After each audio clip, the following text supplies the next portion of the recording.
ဒီမှာကျွန်တော်ရဲ့ဒီ2020မှာပေါ့နော်လူထုကစိတ်ဝင်စားတာလေးရှိနေအရင်ကတော့ဘေးပါတီမှာ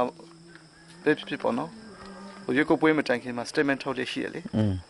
ဆိုတော့2020မှာရွေးကောက်ပွဲလာမှာဆိုတော့ CNF ကဟို statement ထုတ်ဖို့တော့ဟိုအစီအစဉ်များရှိသလားပေါ့နော်ကျွန်တော်ဒီ2020မှာကျွန်တော်တို့တွေကအခုကတော်လာနေတဲ့ကာလဖြစ်နေတဲ့အတွက်